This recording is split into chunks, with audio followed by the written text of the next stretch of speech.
আজকে ঠান্ডাটা বেশি পড়তেছে। হাই, আসসালামু আলাইকুম। আপনারা কেমন আছেন?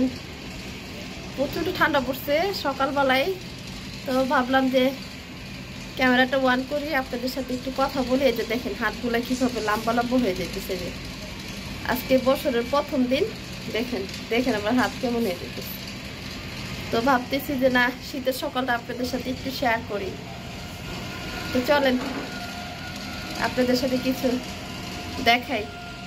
যারা আমার সাথে আছেন সাথে কিন্তু থাকবেন, আপনাদের সাথে অনেক কিছু ভালো মন্দ শেয়ার করব আর করতেছি। এই তো শীতের সকালে চলে আসছি রান্নাঘরে, ছোট ভাইকে ভাত ভেজে দেব। 1 পিস গরুর মাংস দিয়ে বলতেছিলেন যে আপু আমাকে ভাত ভেজে দাও। তো আমিও চিন্তা করলাম, ছোট ছোট করে কাইটা নিলাম। কিছু ভাত ছিল, ও এখন ভাত খাবে, তো চিন্তা করলাম যে না, ভাতটুকু ভাইজা দেওয়া উচিত আমার, তো আমি দিলাম। তো ভাই ভাত ভাজাটা অনেক পছন্দই করে। আজকে রান্নাটাই বেশি, যেতে নতুন বছরের উপলক্ষে অনেক কিছুই থাকে বাসায় আয়োজন, সেটাই দেখানোর চেষ্টা করব। আপনারা সাথে থাকেন। আর আগে ভাইরে ভাতটা ভাজা দিয়ে নেই। এই যে দেখেন, ওর ভাত ভাজাটা অনেক পছন্দ। আর একটা পেঁয়াজ দিয়ে দিছি, ও অনেক খুশি ভাত ভাজাটা পেয়ে, বলতেছে আপু এতগুলা, এটা বলতেছিল। তো আমি বললাম যে তুমি খাও, না খাইতে পারলে আমি খামুনে, এটা বলছি। আর সকালের কিছু হাঁড়ি পাতিল ছিল, তো সেটাও আমি একটু পরিষ্কার করে নিচ্ছিলাম। অল্প কিছু ছিল, সকালের তো একটা কাজ থাকেই সবারই ঘরে, সকালের হাঁড়ি পাতিল বাসি কাজ কাম থাকে, তো সেটাই সেরে নিচ্ছিলাম আমি। পানি কিন্তু প্রচণ্ড ঠান্ডা, কারণ আজকে 2-3 দিন ধরে কিন্তু অনেক ঠান্ডা হচ্ছে, আগে এতটা ছিল না। যেতে সামনে ইজতেমা আছে, তারপরে এই জন্য ঠান্ডাটা বেশি আর কি। তো যাই হোক, হাঁড়ি পাতিল ধোয়া হয়ে গেছে আমার। আর এখানে মা দেখতেছি নতুন বছর উপলক্ষে গরুর গোশ ভিজানো হয়েছে, যেতে আমরা গরুর মাংসটা বলি, সুন্দর করে ভিজিয়ে নিছি, যেতে তাড়াতাড়ি ছুটে যায়। আর এদিক দিয়ে তো আমি রান্নাঘরটা খুব পরিষ্কার করে নিছি, যাতে আমার রান্না করতে একটু সুবিধা হয়। আগে ভাইরে ভাত ভাজা দিছি, আর আমরা তো নাস্তা করেই ফেলছি। তো একটু চা খাওয়ার জন্য চলে আসছি, আয়সা দেখতেছি যে না, পাউডার দুধটা নাই, তো কনডেন্স মিল্ক দিয়ে একটু চা বানায় নিচ্ছি। চা খেয়ে তারপর অন্যান্য কাজ করব। কাজ করলে মেয়ে মানুষের কোনো শীত লাগে না, কিন্তু কিছুক্ষণ আগেও কিন্তু অনেক ঠান্ডা লাগছিল। তো ভাবলাম যে শীতের ডরাইলে হবে না, কাজগুলো আমার কে করে দিবে, যেটা আমার বাসায় বুয়া নাই, আমি নিজেই বুয়া। এই কারণ কারো কাজ আমার পছন্দ হয় না, এই জন্য নিজে করতেই পছন্দ করি। এই যে দেখেন, আর বিড়ালের ভাত বসায় দিয়ে গেছি, যেতে বিড়ালকেও খাওয়াইতে হবে। তো বিড়ালের ভাতটা হচ্ছে, আর আমি এখান থেকে চলে আসছি যে বেসিনটা একটু পরিষ্কার করে নিই, কারণ আমার মতো করেই আমি একটা ঝকঝকে নিয়ে নিছি, যাতে একটু পরিষ্কার বেশি হয়। এটা শুধু বেসিন পরিষ্কার করার জন্য আলাদা করে রেখে দিই আমি। এটার ভিতরে বালু নিই, তারপরে ভিমবার নিয়ে তারপরে এই যে ঝকঝকিটা দিয়ে আমি একটু ঘষা নিই, তাহলে অনেক পরিষ্কার হয়, কালারটাও খুব সুন্দর লাগে আমার কাছে। যেতে আমার দরজার সামনে এটা, এই জন্য আমি বেশি একটু পরিষ্কারটা বেশিই করি। এখন ধুয়ে নেব। আমার একটা আপুর কথা আমি বলবো, সে কথাটা না বললেই না। আপু, আমি ওইভাবে তোমাকে বলিনি, তুমি যদি আমার ভিডিওটা দেখো তাহলে বুঝতে পারবা, কারণ তুমি একই ভিডিও 2টা চ্যানেলে ছাড়ো, এই জন্য বলেছিলাম যে আপু এই ভিডিওটা কিন্তু আমি দেখেছি। এই এই এই কথাটা আমি কমেন্টে তোমাকে বলেছি যে তুই এই কমেন্টের কোনো প্রবলেম হবে কি না আমি জানি না, তারপরও 2.5 বছর 3 বছর হয়ে যায় আমি ইউটিউবে, আমার জানা নাই যে এরকম কমেন্টে কোনো প্রবলেম হয়। তো যাই হোক, তুমি কিছু মনে করো না, সরি, ঠিক আছে। তো যাই হোক, আর চাদরগুলো আমি একটু ড্রয়ারে রেখে দিলাম, কারণ 3-4টা চাদর ধোয়া হয়েছে, কারণ রোদ ছিল না, রোদের খুব প্রবলেম, এখন রোদ উঠেই না আজকে 3-4 দিন যাবত। তো আমিও চিন্তা করি যে না, সব কিছু গুছিয়ে তোমাদের সাথে একটু শেয়ার করতে। তো যাই হোক, আমি তোমাদেরকে দেখিয়ে দিলাম। তো চলে আসলাম রান্নাঘরে। এখানে আদার বাটি নামায় নিছি আর পোলার চাল নিয়ে নিছি। আজকে পোলাও রান্না করব, গরুর মাংস রান্না করব। তো যাই হোক, রান্না করব আর তোমাদের সাথে অনেক কথা শেয়ার করব। আজকে রান্নারটা তোমাদের সাথে শেয়ার করা আমার উচিত, যেতে আজকে বছরের প্রথম দিন। এটা প্রথম দিনের ভিডিও তোমাদের সাথে শেয়ার করতেছিলাম। তো আলু দিয়ে গরুর মাংস রান্না করব।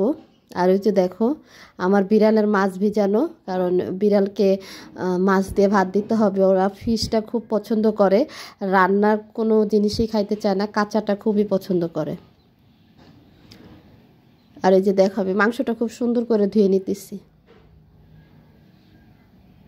আলু দিয়ে যেতে রান্না করব সেজন্য। আর আরেকটা কথা বলি, অনেক আপুরা বলো যে আপু তুমি ভাঙ্গা ঝুড়িতে কেন পেঁয়াজ রাখো, তুমি ভাঙ্গা ঝুড়ি দিয়ে কেন কাজ করো? আপু আমার ভাঙ্গা আর পুরানা এইসব দিয়ে কাজ করতে খুবই ভালো লাগে। কি করব, সবই তো ঠিক আছে না, একটু পুড়ে গেছে বা ভেঙে গেছে, কাজ তো হচ্ছে, তাই না? এখন ইউটিউবে আসছি, আমি তো আর এখান থেকে অনেক টাকা পাই না, টাকা পাই কিন্তু আমি তো কষ্টগুলো ঠিকই করতেছি। কারণ একটা ভিডিও করা যে কতটা কষ্ট, যে করে সেই বুঝে। আর আমাদের একটা জিনিস রেডি করতে বা একটা জিনিস তৈরি করতে অনেক সময় লাগে আপু। একটু একটু করে সংসারের একটা করে জিনিস করতে হয়। তাছাড়া এটা তো বাবার বাড়ি, এটা তো আমার হাজবেন্ডের বাড়ি না, তাই না? তো চিন্তা করি যে যেভাবে হোক একটু গুছিয়ে চলার চেষ্টা করি। তো যাই হোক, গরুর মাংসটা একটু বসায় দেই। দেখো আমি সুন্দরভাবে একটু কষায় নিচ্ছি। জানি না তোমাদের মনের মতো হবে কি না, তারপরও চেষ্টা করব। আমার রান্নাটা তোমাদের সাথে আজকে শেয়ার করতেছি। তোমরা কিন্তু কমেন্টে জানাবা যে আমার রান্নাটা কেমন হয়েছে। আমি অতটা ভালো পারি না। আমার রান্নার সাথে কার মিল আছে একটু কমেন্টে বলবা। তো আমি গরুর মাংসটা বসাই দিচ্ছি। আর বাজার আসছে, সেই বাজারটা তোমাদেরকে দেখাবো। সবজির বাজার চলে আসছে, তো একটু কষায়ে আমি ঢাইকা দিয়ে চলে যাব।